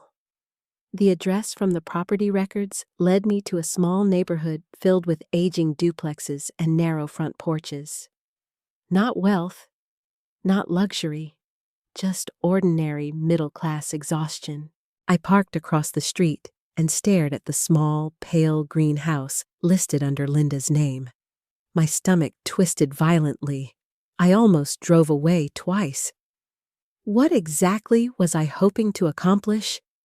But then I remembered Megan crying in parking lots over apartment rejections, while Richard secretly moved money elsewhere. That memory hardened something inside me again. I got out of the car. The porch steps creaked softly beneath my shoes as I walked up to the front door. Then I knocked. For several seconds, nothing happened. Finally, footsteps approached slowly from inside. The door opened halfway. And suddenly, everything inside me shifted, because Linda Graves did not look like the woman who stole someone's husband. She looked tired, painfully tired, thin shoulders. faded sweatshirt, gray hair loosely pulled back. There were dark circles under her eyes that makeup couldn't hide, even if she tried. For a moment, she simply stared at me. "Yes," I swallowed hard. "Are you Linda Graves?" Her expression tightened immediately. "Yes. My name is Carly Holmes." The color drained from her face instantly. Not guilt, fear. Real fear. She gripped the edge of the door harder. "Oh my God!" The reaction shocked me enough that I almost forgot what I planned to say next. "You know who I am?" Linda closed her eyes briefly, like someone bracing for impact. "Yes." Silence stretched painfully between us. Finally, she stepped back slowly. "You should come inside." That wasn't the response I expected either. The small house smelled faintly like coffee and old books. Nothing about it looked luxurious. The furniture appeared worn but carefully maintained. No signs of hidden wealth anywhere. Linda motioned awkwardly toward the couch. "Can I get you coffee?" "No." She nodded nervously and sat across from me in an armchair. For a few seconds, neither of us spoke. Then finally, I asked the question that had been poisoning my thoughts for weeks. "How long have you been involved with my husband?" Linda stared at me blankly. "Involved? You know exactly what I mean." Her eyes widened suddenly. "No. No, Carly, it's not like that." I almost laughed bitterly. "Your birthday opens his safe." Linda looked genuinely confused for a second. Then something painful crossed her face. "Oh God." She covered her mouth briefly. "He used that code." I stared at her. "You didn't know, no." The confusion in her voice sounded real. Too real. I leaned forward slowly. "Richard has hidden accounts tied to your name. Properties, transfers, insurance paperwork." Linda's face slowly crumpled. And then to my complete shock, her eyes filled with tears. "I told him this would happen eventually." I froze instantly. "What are you talking about?" Linda looked down at her hands. For several seconds, she couldn't seem to speak. Then finally, she whispered, "Richard never loved me." The sentence hit me sideways, because it wasn't what I expected at all. What Linda looked up again, exhausted. "He used me." I stared at her in disbelief. "What does that mean?" She stood suddenly and walked toward a small desk near the hallway. After opening a drawer, she returned holding several folders. My stomach tightened instantly. More paperwork. Linda sat back down slowly. I should have told someone years ago. "Tell me what." Her fingers trembled against the papers. "After Richard retired from corporate accounting, he started moving money through consulting accounts. He said he needed privacy because he didn't trust investment regulations changing." I frowned. "That doesn't explain why your name is connected?" Linda swallowed hard. "Because the business paperwork was under me." The room suddenly felt smaller. "What, I signed documents for him years ago?" "Why would you do that?" Linda laughed bitterly through tears. "Because I was stupid." Silence. Then quietly she continued. "My husband died 12 years ago. I was drowning financially. Richard said he could help me earn extra income if I assisted with administrative paperwork for his consulting company." My pulse pounded violently. "You're telling me this wasn't an affair?" Linda shook her head immediately. "No." "Then why all the secrecy?" "Because what he was doing wasn't legal." The words landed like stones inside my chest. I stared at her while my entire understanding of the situation shifted again. Linda wiped at her eyes shakily. "At first I thought it was harmless. He told me certain accounts needed to stay separate for tax purposes. But they weren't separate. No. How much money are we talking about? Linda looked sick. I honestly don't know anymore. I leaned back, slowly, trying to process everything. Richard hadn't been secretly funding another relationship. He had been secretly building another financial identity. Using Linda. Using me. Using everyone. Did he ever plan to leave me? I asked quietly. Linda hesitated too long. That was answer enough. Fresh humiliation washed through me immediately. Finally, she whispered, "He talked sometimes about wanting freedom after retirement." Freedom. Such a simple word, and yet hearing it nearly broke me. Freedom from what? From me. From accountability. From the marriage I spent nearly 40 years protecting. Linda looked at me with genuine sadness. "I'm sorry, Carly." I laughed softly then. Not because anything was funny, because I suddenly realized something absurd. For weeks, I imagined this woman as my enemy. But sitting across from her now, all I saw was another older woman manipulated by the same man. "He made me feel crazy," I admitted quietly. Linda nodded instantly. "He's very good at sounding reasonable." That sentence sent chills through me because it perfectly described Richard. Not explosive, not reckless, controlled, measured, dangerously convincing. Linda opened another folder slowly. "There's more you need to see." Inside were copies of additional transfers, business filings, and handwritten notes from Richard. One line made my stomach drop immediately. Move remaining assets gradually before final retirement separation. I looked up sharply. Retirement separation. Linda looked devastated. "I think he planned to leave eventually." My vision blurred instantly. Not because I still wanted Richard, but because suddenly the entire marriage felt staged. Like I had spent years playing wife while my husband quietly designed an exit strategy. Linda's voice shook.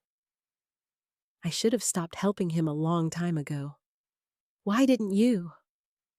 She looked down, because by the time I understood what he was really doing, I was already trapped in it too. I sat there silently for a long time while rain tapped softly against the windows. Two older women, both exhausted, both manipulated differently by the same man. And for the first time since discovering the safe, I understood something clearly. This was never about romance. It was about control, money, escape. And Richard Holmes had spent years carefully arranging all three behind my back. I barely remember the drive home from Cincinnati. The entire highway blurred past, while Linda's words repeated endlessly inside my head. He planned to leave eventually. Every time I replayed that sentence, another memory cracked open beneath it. Richard insisting separate finances were smart. Richard discouraging me from returning to work full-time. Richard quietly controlling every major decision in our marriage while making it sound practical instead of selfish. By the time I pulled into our driveway, it was already dark outside. Richard's car sat in the garage. For a long moment, I stayed frozen behind the steering wheel, staring at the warm kitchen light glowing through the window. That house suddenly felt unfamiliar to me. Not because the furniture had changed, because I had. I walked inside carrying copies of Linda's documents hidden inside my tote bag. Richard stood at the kitchen counter making coffee. "Hey," he said casually. "You were gone a while." "I visited Megan." Another partial lie. "How's she doing? Tired?" Richard nodded sympathetically while pouring cream into his mug. The performance almost impressed me now. "How could someone lie this calmly for so long? You want coffee?" he asked. "No." He glanced toward me carefully. "You sure you're okay?" For one dangerous second, I almost answered honestly. "No, Richard, I'm not okay. I know about the hidden accounts. I know about the fake business transfers. I know you spent years planning an exit from our marriage while pretending to build a future together. But instead, I just said long day. Richard accepted the answer immediately. That hurt too. Because after 38 years together, he still didn't really see me. Not deeply, not honestly. That night, I waited until he fell asleep before taking Linda's documents into the guest bathroom and locking the door. Then, I spread every page across the floor tiles carefully. Business filings, transfers, tax records, handwritten notes. The more I studied them, the clearer the pattern became. Richard hadn't simply hidden money. He had slowly moved assets away from our marriage over time, quietly, strategically, patiently. The realization made me physically nauseous. Because this wasn't panic. This wasn't desperation. This was planning. I took photographs of everything and emailed copies to a private account Patricia helped me create. Then I noticed something else buried inside the paperwork. A retirement projection worksheet. My pulse quickened instantly. Near the bottom of the page, Richard had handwritten notes calculating estimated post-separation liquidity. Post-separation. Not if separation happened. When? The distinction shattered something inside me emotionally. I sat there on the bathroom floor, staring at those words, while tears slid silently down my face. All those years, I thought we were aging together. Meanwhile, Richard had apparently spent retirement preparing to become financially untouchable without me. I suddenly remembered a conversation from 3 years earlier. We had been sitting on our back porch drinking iced tea when I casually mentioned downsizing eventually after retirement. Richard had smiled strangely. Maybe one day we'll both want different things. At the time, I thought he meant hobbies, travel, lifestyle changes. Now I understood. He had already been imagining life after me. The next morning, I met Patricia again. This time, I wasn't trembling. I was angry. Real anger changes your posture somehow. Patricia noticed immediately. You found more. I handed her the folder. She reviewed the documents silently while I watched the city traffic moving beyond her office window. Finally, she exhaled slowly. This is worse than I initially thought. My stomach tightened. How bad your husband appears to have intentionally structured hidden assets over many years. Hearing it phrased so clinically made everything feel even colder. Patricia continued carefully. These handwritten calculations strongly suggest premeditation. I stared down at my hands. He planned this. Yes. The confirmation hurt more than I expected. Not because I still doubted it. Because part of me still wanted someone to say I misunderstood everything. But there was no misunderstanding left anymore. Patricia tapped another page. This also explains why he maintained financial control so aggressively. I looked up. What do you mean Carly men who conceal assets long-term often discourage financial independence in their spouses? It reduces scrutiny. The sentence hit me like ice water. Reduces scrutiny. Suddenly, my entire marriage sounded like a case study instead of a relationship. I leaned back slowly. He always made me feel irresponsible with money. Patricia nodded knowingly. That's common. Common. I hated that word, because it meant women like me existed everywhere. Women who slowly disappeared inside marriages built around control disguised as protection. I swallowed hard. Did he ever love me? Patricia paused carefully. I can't answer that. But someone can love you and still prioritize themselves above your well-being. The truth of that settled heavily between us. Before leaving, Patricia asked quietly, "Have you decided what you want to do?" The answer came easier than I expected. Yes. Not because I felt fearless, because I finally understood something important. Richard had already left emotionally years ago. I was simply the last person to discover it. That afternoon, I visited Megan unexpectedly. She opened the apartment door, looking exhausted, while Liam colored superheroes at the kitchen table. "You okay?" she asked immediately. I almost laughed. Apparently, my face had become incapable of hiding emotion lately. "I just wanted to see you." Megan studied me carefully while making coffee. "You and Dad fighting, no?" That answer was technically true too. Fighting requires honesty.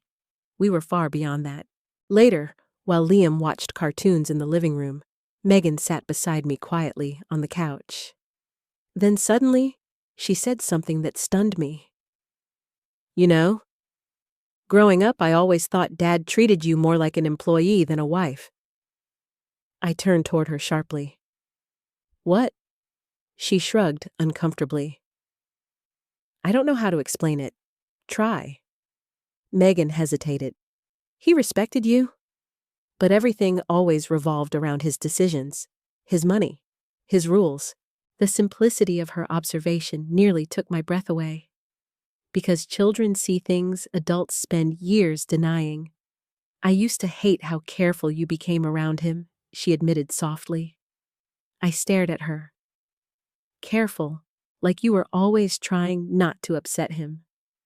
Fresh shame washed through me instantly. Not because Megan judged me, because she was right. I had spent years emotionally managing Richard's moods without realizing it. Megan touched my hand gently. "Mom, are you happy?" The question broke something open inside me, because I honestly didn't know anymore. Had I been happy or simply stable? There's a difference. A painful difference. That evening, after I returned home, I found Richard sitting in his office reviewing paperwork. The sight no longer intimidated me. Instead, I saw him clearly now. A man who spent years building hidden escape routes while his wife built a family around him. Richard glanced up when I entered. "Everything okay?" I looked directly at him. Yes, and for the first time in decades, I wasn't lying to protect his comfort anymore, because deep down, a decision had already begun forming quietly inside me. Richard Holmes had spent years planning his future in secret. Now it was my turn to start planning mine. The morning I signed the divorce papers, the sky over Columbus looked painfully beautiful. Bright blue, cold autumn sunlight. The kind of peaceful morning that makes betrayal feel even crueler somehow. I sat inside Patricia Bennett's office, holding a pen that suddenly felt heavier than anything I'd ever touched before. 38 years. That's how long my marriage had lasted. Long enough to raise children. Long enough to build traditions. Long enough to completely lose myself without noticing it happen. Patricia slid the final document toward me carefully. "You don't have to rush." I looked down at Richard's name, typed neatly across the top of the page. Richard Allen Holmes. For a strange moment, memories flooded me all at once. Our wedding day, our first apartment, the night Daniel was born, Richard teaching Megan how to ride a bicycle. Christmas mornings, hospital visits, funerals, vacations, ordinary Tuesdays. A whole lifetime compressed into one unbearable second. Then another memory pushed through all the others. Hidden accounts, secret transfers, post-separation liquidity. Linda's exhausted face, Megan crying in parking lots while Richard hid money. Slowly, I signed my name. Carly Holmes. The moment the pen left the paper, something unexpected happened. I didn't feel destroyed. I felt calm. Not happy, not relieved exactly, but clear.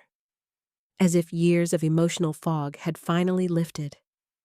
Patricia gathered the documents carefully. "You're doing the right thing." I laughed softly under my breath. That would have terrified me a month ago.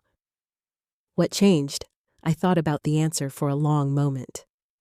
Then finally said, I realized I've been alone in this marriage for years already. Patricia nodded quietly. Before I left, she asked one final question. How do you want him served? I looked toward the office window. Outside, people walked through downtown carrying coffee cups and briefcases, completely unaware that my entire life had just changed. Then suddenly, I heard myself say, I know exactly where I want him to find the papers. That evening, Richard came home unusually cheerful. There's a church fundraiser next weekend, he said while loosening his tie. Harold Simmons wants us both there. Harold. Richard's old friend from corporate accounting days. The same Harold who once joked that Richard could hide money from the IRS if he wanted to. Back then, everyone laughed. Now the memory made my stomach turn. I'm not feeling social lately, I answered quietly. Richard studied me while pouring himself bourbon. You've withdrawn from everyone. Maybe because I finally see you clearly now. Instead, I simply shrugged. He walked closer slowly. Did I do something wrong? The question almost broke me emotionally. Not because it sounded sincere. Because part of him genuinely seemed confused. That's the frightening thing about certain people. If their betrayal unfolds slowly enough, they stop recognizing it as betrayal at all. They call it strategy, protection, preparation. Meanwhile, everyone else bleeds quietly around them. I'm just tired, I answered again. Richard sighed softly. You keep saying that, because you keep giving me reasons to be exhausted. He kissed my forehead and walked upstairs to shower. The moment I heard the bathroom door close, I moved. Fast, precise, calm. Not because I wasn't emotional, because emotion had already burned itself out weeks ago. I walked directly into Richard's office, unlocked the safe, opened the folders, and carefully placed the divorce papers inside, right on top, where he would immediately see them. My hands remained perfectly steady this time. No trembling, no panic, only clarity. Then I added something else, a handwritten note. I stared at the blank paper for almost a full minute before finally writing. I knew before you thought I did. Simple, cold, true. I placed the note directly over the documents and stepped back slowly. For several seconds, I just stood there staring into the safe. The hidden cash, the account folders, the lies. So many years of lies. Then quietly, I closed the door. Click. The sound felt final. I pushed the filing cabinet back into place and returned upstairs just as Richard emerged from the bathroom. You okay? He asked casually while drying his hair. Yes, and strangely enough, I was. That night I slept better than I had in months, not because the situation hurt less, because the waiting was finally over. The next morning, Richard left early for breakfast with Harold before heading to a financial committee meeting at church. I spent the morning cleaning the kitchen slowly while anxiety twisted through my chest. Any minute now. At some point, he would open the safe. At some point, the illusion would collapse. Around noon, my phone buzzed.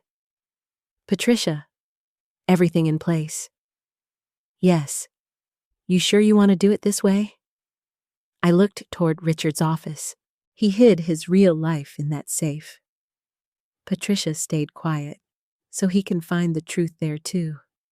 After we hung up, I sat alone in the living room listening to the grandfather clock tick steadily beside the fireplace. Every sound felt sharper, louder. Time stretched unbearably. Then finally, around 3 that afternoon, I heard Richard's car pull into the driveway. My heartbeat immediately quickened. The front door opened.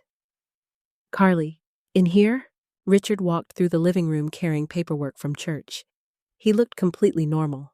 completely unaware his entire life was about to split open. "How was your meeting?" I asked calmly. "Long." He loosened his tie. "I need to check something in the office real quick." There it was. The moment. I nodded quietly. "Okay." Richard disappeared down the hallway. A few seconds later, I heard the office door open. Then silence. Long silence. My pulse pounded so hard I could barely breathe. Then the filing cabinet scraping across the floor. Another pause. And finally, what the hell? The sound of his voice sent ice through my veins. Not because he sounded angry, because he sounded afraid. I stayed seated, completely still. A few seconds later, heavy footsteps stormed down the hallway. Richard appeared in the living room, holding the divorce papers in one hand and my note in the other. His face looked pale, actually pale. "What is this?" I looked up calmly. "You already know what it is." Richard stared at me in disbelief. "How did you get into the safe?" The question almost made me laugh. "Not why are you divorcing me, not what happened to us, just the safe. I watched you." His breathing became uneven. "You went through my private documents private?" I repeated softly. "You hid marital assets for years." Richard froze completely. For the first time in our marriage, he had no immediate answer. No calm explanation, no polished logic, just silence. Then finally, "You don't understand what you're looking at." I stood slowly. "No, Richard, I finally do." His expression shifted rapidly between panic and anger. "You had no right, no right." I interrupted quietly. "I spent 38 years believing we struggled financially while you built secret accounts behind my back. It's not what you think." Then explain Linda Graves. That name hit him visibly. Richard looked away immediately, and in that moment, I knew. Not just that he was guilty, but that he never expected me to become strong enough to confront him. Richard stared at me like he was looking at a stranger. Not his wife. Not the woman who raised his children. A stranger. The divorce papers trembled slightly in his hand while my note rested crumpled between his fingers. "I can explain this," he said finally. For decades, that sentence would have softened me instantly. Not anymore. I crossed my arms slowly. "Go ahead." Richard opened his mouth, closed it again. For once in his life, words seemed to fail him. Then anger arrived. Not explosive anger. Controlled anger. The kind Richard always used when he felt cornered. "You had absolutely no right going through my office." I almost laughed. "That's your defense. You invaded my privacy." Privacy. My voice sharpened for the first time in weeks. "You hid hundreds of thousands of dollars from your wife." Richard's jaw tightened. "You don't understand how finances work." There it was. The same line he'd used for years. The same quiet arrogance. Only this time, it didn't intimidate me. "I understand perfectly now." "No, Carly, you're emotional." The word hit me like gasoline on fire. Emotional. As if betrayal should be analyzed calmly like spreadsheets. As if pain became invalid the moment a woman cried. "You planned an entire future without me," I said quietly. Richard rubbed his forehead hard. "That's not true. You literally wrote post-separation liquidity in your own notes." His face changed instantly. For the first time since our confrontation began, genuine panic flickered across his expression. Because he realized how much I knew. "You copied documents?" he asked slowly. "Yes." "How many, all of them?" Silence crashed heavily between us. Then Richard did something unexpected. He sat down. Hard. Like his legs suddenly couldn't support him anymore. I watched him carefully from across the room. This was the first time I had ever seen my husband lose control of a situation. "You talked to someone," he said quietly. "A lawyer." He closed his eyes briefly. Of course he knew. Richard always understood systems quickly. "That woman manipulated you." I stared at him in disbelief. "You manipulated me for 38 years. That's ridiculous." "Is it?" Richard stood abruptly again. "I protected this family." "No," I snapped. "You protected yourself." His face hardened instantly. "You have no idea what pressure feels like." "Pressure," I laughed bitterly. "Megan begged you for help while you hid money in a safe. That's completely unrelated." "It's exactly related." Richard pointed toward the office. "That money was carefully managed retirement planning." "For who?" I asked quietly. "You and Linda." The mention of her name changed everything again. Richard looked away immediately. Too quickly. And suddenly, I realized something important. Linda may not have been his lover, but she was the only person who truly knew who he was. That betrayal hurt differently. "You trusted her more than me," I whispered. Richard looked genuinely frustrated now. "You're twisting things." "Am I?" "She was helping manage business structures. You made her beneficiary on insurance policies." He froze. Again. Another silence. Another truth he couldn't explain away. "You went through everything," he muttered. "Yes." For a long moment, Richard just stared at me. Then finally, softly, "You were never supposed to find it like this." The sentence nearly shattered me. Not because it sounded loving, because it confirmed everything. There had always been a plan, and I had never been included in it. "What exactly was your endgame, Richard?" He rubbed both hands over his face. "It wasn't supposed to happen now. That's not an answer. I needed security. You had security? You had a wife? That's not the same thing." The honesty of that statement stunned both of us. Richard realized it immediately after saying it. But it was too late.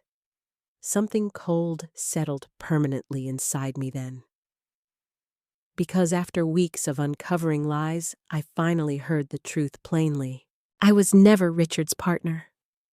I was part of the life he managed while secretly building another one. The front door suddenly opened downstairs. Both of us froze. Then Daniel's voice echoed through the house. "Mom, Dad, perfect timing." Richard immediately straightened his posture instinctively, rebuilding composure like a man adjusting his tie before public speaking. But I could still see panic beneath it now. Daniel walked into the living room carrying takeout containers, then stopped instantly when he saw the papers in Richard's hand. "What's going on?" Nobody answered. Daniel frowned. "Dad, Richard recovered first. Your mother's overreacting to some financial misunderstandings." I almost admired how quickly he reframed reality. Financial misunderstandings. Not deception, not hidden assets, not years of manipulation. Daniel looked confused. What kind of misunderstandings? I spoke before Richard could answer. "Your father hid money from me for years." Daniel blinked. "What?" Richard exhaled sharply. "It's more complicated than that." "No," I said quietly. "It really isn't." I walked toward the dining table and grabbed copies of several account statements from my folder. Then I handed them to Daniel. He skimmed the pages slowly. At first, his face showed confusion. Then, disbelief. Then something darker. "What is this?" Richard stepped forward immediately. "Those are business structures you wouldn't understand without context." Daniel looked up. "Why is there another woman's name on these accounts?" Silence. Heavy silence. Richard's voice became firmer. "Linda assisted with accounting transitions after retirement." Daniel stared between us. "You hid this from Mom?" It wasn't her responsibility. The moment those words left his mouth, even Richard seemed to realize how terrible they sounded. Daniel lowered the papers slowly. "Jesus Christ, Dad!" Richard's frustration exploded slightly then. "Oh, don't start acting morally superior. Everything I did was for this family." "That's not true," I whispered. "It is true. You let Megan struggle. That's different." "How?" I demanded. Richard turned toward me sharply. "Because Megan makes emotional decisions exactly like you." The room went completely silent. Daniel stared at his father in shock, and suddenly I saw it happen. For the first time in his life, my son truly saw Richard too. Not the calm provider, not the wise father, just a man desperately trying to justify selfishness. At that exact moment, the front door opened again. Megan. She walked in carrying Liam's backpack and immediately sensed the tension. What happened? Nobody spoke. Then Daniel quietly handed her the papers. Megan read them silently. Halfway through, her face changed completely. "You had money." Richard immediately stepped forward. "Megan, you had money this entire time. It's complicated." Her eyes filled instantly with tears. "Oh my God! Megan, listen!" "No!" she snapped suddenly. "You watched me drown." Richard stiffened. "That's unfair." "Unfair!" Her voice cracked violently. "I worked double shifts while you hid money in a safe." Liam appeared quietly near the hallway, looking frightened. I immediately moved toward him. "It's okay, sweetheart." But nothing was okay anymore. The illusion holding our family together had finally shattered. Daniel sat down heavily on the couch, staring at the documents like he no longer recognized his own father. Megan cried openly now, and Richard looked around the room with the expression of a man watching control disappear in real time. For decades, he managed every narrative carefully. But lies collapse differently once everyone sees them together. And standing there in the middle of our living room, surrounded by the family he claimed to protect, Richard Holmes finally looked exactly what he truly was. Not powerful, not wise, just afraid. 3 weeks later, Richard sat across from me inside a downtown mediation office, looking like he hadn't slept properly in days. Neither had I. But exhaustion looked different on us. Richard looked irritated. I looked finished. The room itself felt painfully neutral. Beige walls, long conference table, coffee growing cold beside untouched legal pads. Patricia Bennett sat calmly at my side, reviewing documents while Richard's attorney, a tense man named Stephen Keller, whispered instructions beside him. No family photos here. No wedding rings mattered here. Just facts. Numbers. Paper trails. Truth reduced to documentation. Richard avoided looking directly at me at first. That alone told me how much had changed. For nearly 40 years, he controlled every room he entered. Now he looked like a man trying desperately to calculate damage. The mediator, an older woman named Janet Collins, folded her hands carefully. "The goal today is resolution," she said calmly. Richard nodded stiffly. Patricia remained expressionless.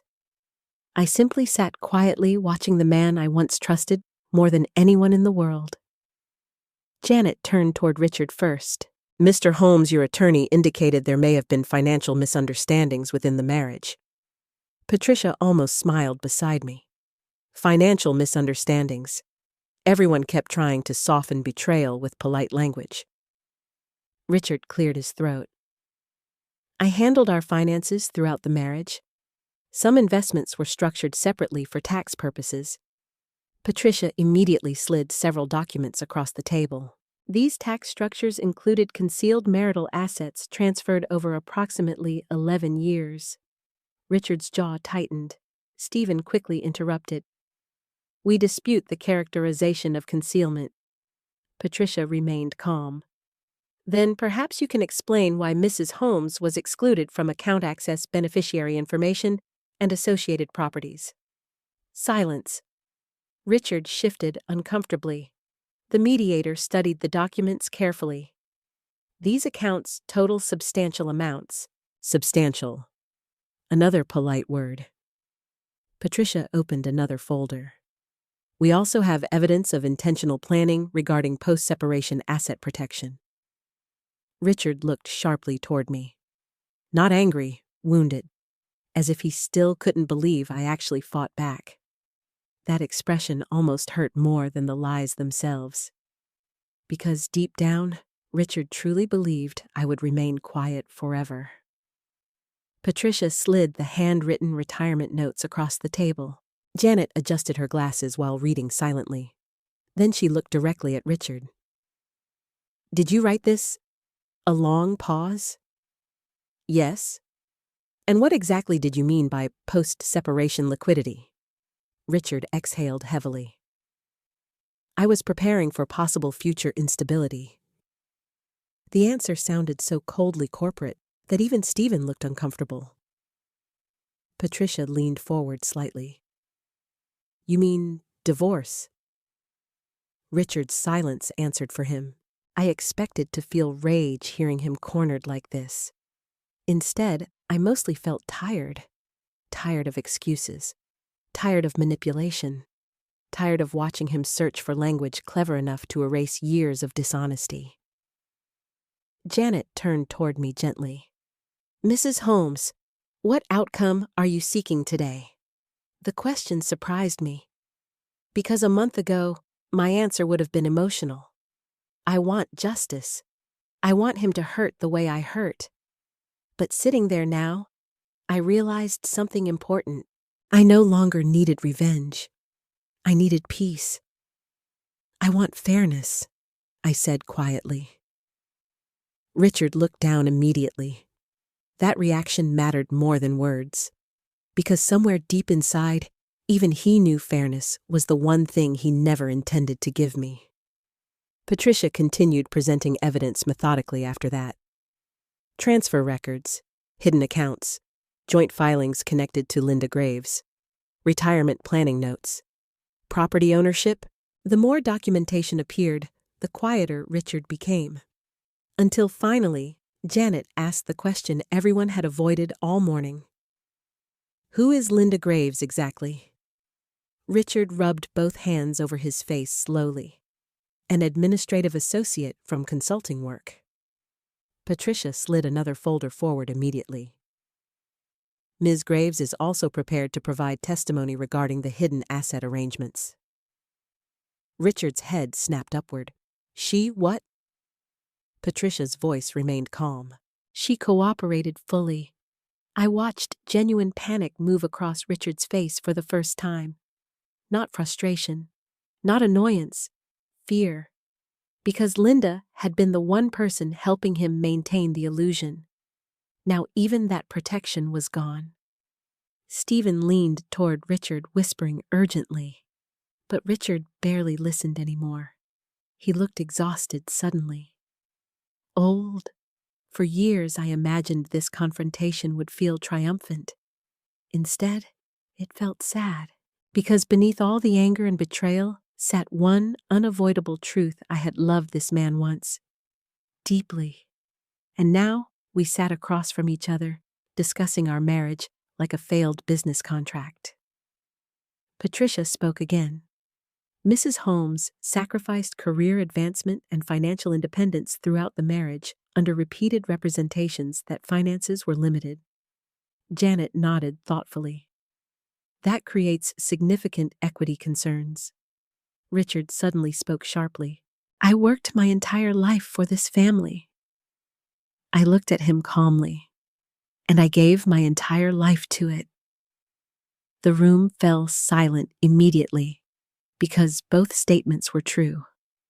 But only one of us had secretly protected themselves at the other's expense. Richard stared at me for a long moment, then finally asked quietly, Was any of it real to you? The question stunned everyone, including me. I answered honestly. Yes. My voice shook slightly. That's why this hurt so much. Richard looked away immediately. For the first time since everything collapsed, he seemed unable to hide from the emotional weight of what he'd done. Not just the money, the deception, the years, the slow erosion of trust. Janet eventually called for a short break. I stepped into the hallway alone, holding a paper cup of coffee I didn't actually want. A few seconds later, Daniel appeared unexpectedly near the elevators. I blinked in surprise. "What are you doing here?" He shoved his hands into his pockets awkwardly. "I wanted to check on you." Something inside my chest softened instantly. My son looked exhausted too. Guilty, ashamed. "I should have seen it sooner," he admitted quietly. "This isn't your fault. I always believed him." I looked down at the coffee cup. So did I. Daniel swallowed hard. "I keep replaying things now." "What things?" "The way Dad talked to you sometimes. The money stuff. How careful you always were around him." "Careful." Megan used the exact same word weeks earlier. Funny how children notice emotional patterns long before parents admit them. Daniel's voice lowered. "I thought that was just marriage." I looked at my son and realized something painful. Richard hadn't only shaped me, he shaped how our children understood relationships too. I touched Daniel's arm gently. "Listen to me carefully." He nodded. "This ends with me." Emotion filled his face immediately. When we returned to the mediation room afterward, Richard looked smaller somehow. Less certain. Janet reviewed final proposals calmly. Asset division, retirement distributions, property settlements, legal disclosures.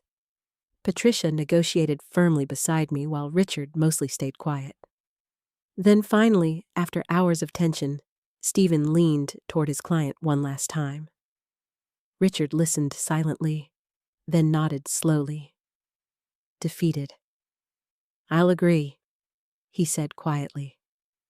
No dramatic speech, no explosion, just surrender. Janet exhaled softly.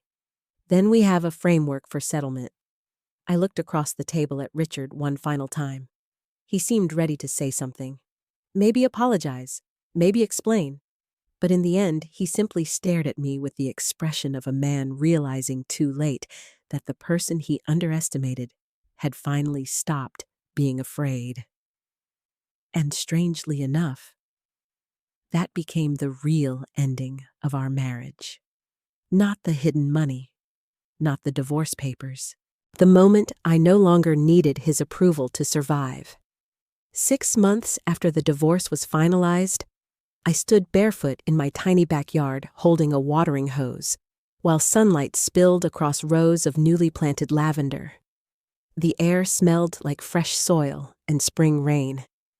And for the first time in years, I felt peaceful, not ecstatic, not triumphant, just peaceful. Funny how people think freedom arrives like fireworks.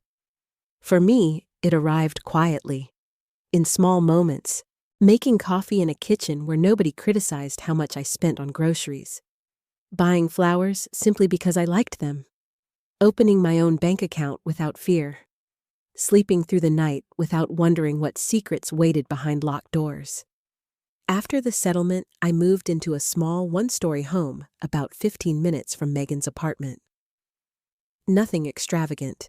2 bedrooms, cream-colored walls, a tiny porch swing I fell in love with immediately. Richard kept the larger house. Oddly enough, I didn't care, because somewhere along the way I realized the house had never truly been home anyway. Peace was, and peace cannot survive where trust dies slowly. Megan helped me decorate every room after I moved in. One afternoon, while hanging curtains, she suddenly laughed. "What, you keep smiling?" I blinked. "Do I?" "Yes." She looked at me carefully. "You didn't used to." That sentence stayed with me for days afterward. Because I hadn't even realized how long I'd lived carrying tension inside my body. Always careful, always adjusting, always trying to keep emotional balance around Richard. Now silence felt different, lighter. Even my body seemed to understand freedom before my mind fully caught up. Liam loved the new house immediately, especially the backyard. "Grandma," he announced proudly one Saturday while planting tomatoes beside me, "this place feels happy." Children always know. They feel emotional truth faster than adults do. A few weeks later, Daniel came over alone carrying a toolbox. "I noticed your kitchen cabinet door hanging crooked," he said awkwardly. I smiled softly. "Come in." We spent the afternoon fixing little things around the house while old classic rock played quietly from my radio. At one point, Daniel suddenly stopped tightening a screw and looked at me seriously. "I owe you an apology." I set my coffee mug down slowly. "For what?" "For believing Dad over you for so long." Emotion tightened my chest immediately. "You were raised to trust him. That's not an excuse." I looked at my son standing in my small kitchen with tears gathering in his eyes. And suddenly, I saw not the grown man, but the little boy who used to run into my arms after nightmares. "I should have noticed how he treated you," he whispered. I walked over and hugged him before he could say anything else. "Listen to me carefully." He nodded against my shoulder. "You are not responsible for your father's choices." "But no." I pulled back gently.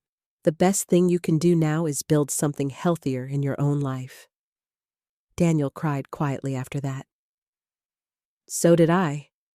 Because healing a family sometimes begins the moment someone finally tells the truth out loud. Richard called several times during those first months after the divorce. At first, I answered occasionally, mostly out of habit. The conversations always followed the same pattern: regret, excuses, confusion. "You blew up our whole life over money," he said once bitterly. I remember standing in my garden gripping the phone tightly. "No, Richard," I answered quietly. "You blew it up with lies." Silence. "Then eventually, I never stopped loving you." That sentence hurt more than anger would have. Because maybe he believed it. Maybe part of him truly did love me in the only way he knew how. But love without honesty becomes something else eventually. Control, possession, dependency. And I no longer confused those things with devotion. After a while, I stopped answering his calls altogether. Not out of cruelty, because every conversation pulled me backward emotionally, and I had fought too hard to finally move forward. One Tuesday morning, about 8 months after the divorce, I attended a local art class for older women at the community center. The old version of me never would have gone. Too expensive. Too unnecessary. Too indulgent. At least according to the rules I spent decades living under. But now I sat beside widows, retirees, and women rebuilding themselves after heartbreak, while learning watercolor painting badly and laughing harder than I had in years. One woman named Eleanor looked over at me during class and smiled. "You seem lighter lately." I laughed softly. "I think I finally stopped apologizing for existing." She raised her coffee cup toward me. "That'll change your whole life." And she was right. Because somewhere between the divorce papers and the tiny backyard and the lavender plants and the awkward art classes, I rediscovered myself. Not the young version. Not the woman from before Richard. Someone new. Someone stronger. One evening, near sunset, I sat alone on my porch swing, watching birds settle into the trees while warm wind moved through the neighborhood. My phone buzzed softly beside me. A text from Richard. "I miss you." 3 simple words. Once upon a time, they would have shattered me. Now I simply stared at the screen quietly. Then I placed the phone face down beside me and looked toward the fading sunlight instead. Because missing someone doesn't erase what they did to you. And loneliness is not the same thing as accountability. For years, I thought the greatest thing a woman could do was preserve her marriage at all costs. Now I know better. Sometimes the bravest thing a woman can do is refuse to disappear inside someone else's version of love. The truth is, Richard didn't just steal money from our marriage. He stole years of certainty, years of confidence, years where I believed my needs mattered less than his plans. But in the end, he lost something too. Not the house, not the accounts. Me. And strangely enough, that became the one thing he never prepared for. Because the woman he spent decades underestimating eventually learned how to survive without his permission. If there's one thing I've learned through all of this, it's that betrayal rarely begins with one giant lie. It begins with small moments where your voice becomes smaller and smaller until you stop trusting your own instincts. I spent years believing sacrifice was the same thing as love. It isn't. Real love does not require one person to become invisible so the other can feel powerful. And if you're watching this later in life, please hear me when I say this. It is never too late to reclaim yourself. Not at 62, not at 70, not after divorce, heartbreak, betrayal, or disappointment. Your life still belongs to you. Sometimes healing begins the moment you stop asking someone else to finally value you and start valuing yourself instead. If this story touched you in any way, I'd truly love to hear from you in the comments. Have you ever had to rebuild yourself after betrayal or heartbreak later in life? And where are you watching from tonight? I read more comments than you probably realize, and your stories matter too. If you enjoyed this journey with Carly, don't forget to like and subscribe for more emotional storytelling about family resilience and finding strength again after life breaks your heart.